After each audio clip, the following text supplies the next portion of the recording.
चारों खिदमत को पूरा करने के लिए खुदावंद यीशु मसीह इस दुनिया में आए और काजी की खिदमत, एक नबी की खिदमत, एक काहिन की खिदमत और एक बादशाह की खिदमत। जैसा कि हम बागे अदन में देखते हैं कि इंसान ने खुदावंद के हुक्म को तोड़ते हुए, खुदावंद के हुक्म को रद्द करते हुए अबलीस की बात को फौकियत दी। अबलीस की बात को मानते हुए उन्होंने खुदा के हुक्म को तोड़ा और जब उन्होंने अबलीस की बात मानी तो उन्होंने खुद को अबलीस के ताबिया कर दिया।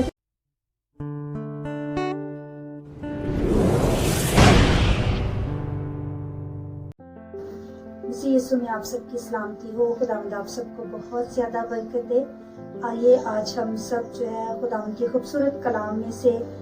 काजी की खिदमत के बारे में जो है वो जानेंगे। जब हम पुराना अहदनामा पढ़ते हैं तो वहाँ पर हमें 4 ऐसी खिदमत मिलती हैं जो खुदावंद यीशु मसीह का अक्स जो है वो पेश करती हैं और इन चारों खिदमत को पूरा करने के लिए खुदावंद यीशु मसीह इस दुनिया में आए और काजी की खिदमत, एक नबी की खिदमत, एक काहिन की खिदमत और एक बादशाह की खिदमत। और आज हम जो है एक काजी की खिदमत के बारे में जो है वो जानेंगे। काजी वो लोग थे जो खुदावंद के लोगों को यानी बनी इसराइल के जो लोग थे उनको उनके मुखालफों, उनके दुश्मन के हाथों से छुड़ाने के लिए रिहाई दिलाते और खुदा का इनका जो बड़ा काम था वो ये था कि ये उनके मुखालफों के हाथों से उन्हें छुटकारा दिलाकर तो खुदा के साथ इनका जो है वो रिश्ता जो है वो बहाल करते। और खुदावंद यीशु मसीह की खिदमत भी उसके लोगों के लिए जो है यही कि खुदावंद मसीह यीशु ने भी इंसान को जो अबलीस की कैद में था, अबलीस के कब्जे में था, जैसा कि हम बागे अदन में देखते हैं कि इंसान ने खुदावंद के हुक्म को तोड़ते हुए, खुदावंद के हुक्म को रद्द करते हुए अबलीस की बात को फौकियत दी।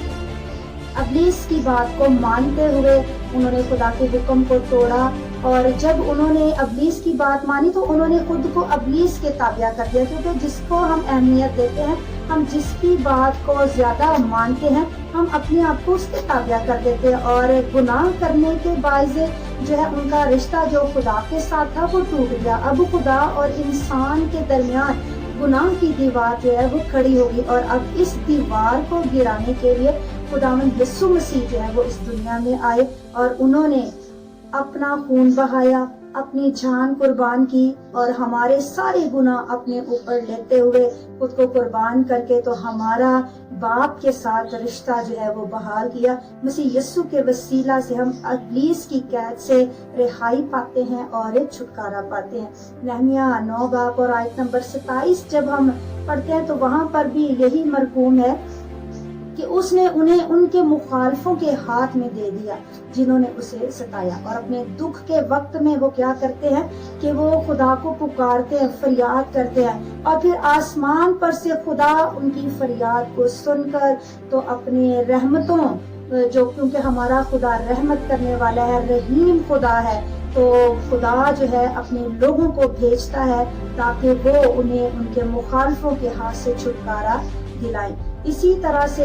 हम देखते हैं यूहन्ना 5 बाब और उसकी आयत नंबर 22 को जब हम देखते हैं तो वहाँ पर लिखा है क्योंकि बाप किसी की अदालत भी नहीं करता और उसने अदालत का सारा काम जो है वो बेटे के सुपुर्द कर दिया है ताकि सब जो है बेटे की इज्जत करे जिस तरह से बाप भी करते हैं। और मुकाशफा 20 बाब उसकी आयत नंबर 11 से जब 15 तक हम खुदावंद के कलाम को पढ़ते हैं तो वहाँ पर मरकूम है,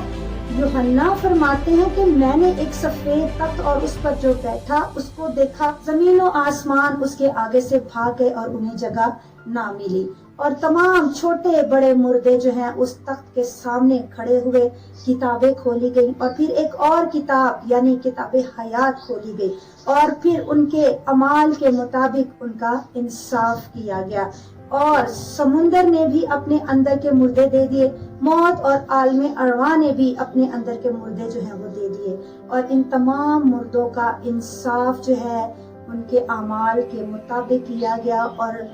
हमने यूहन्ना 5 बाब 22वीं आयत में क्या पढ़ा कि बाप किसी की अदालत नहीं करता और अदालत का सारा काम जो है उसने बेटे के सुपुर्द किया, यानी कि खुदावंद यीशु मसीह जो है वो तमाम बनीनो इंसान का जो है वो इंसाफ करेंगे। खुदावंद यीशु मसीह ने बनी नौ इंसान को अबलीस की कैद से छुटकारा दिलाया, रिहाई दिलाई और फिर इंसाफ भी वही करेंगे। और जिस किसी का नाम किताब हयात में लिखा हुआ ना मिला वो आग की झील में डाला गया। और ये दूसरी मौत। हमने अपनी जिंदगियों में खुदावंद यीशु मसीह को लेना है, उस यीशु को जो तख्त पर बैठकर तमाम बनी नौ इंसान का इंसाफ करने वाला है। उस यीशु को हमने अपनी जिंदगी में लेना है, अपना निजात दहिंदा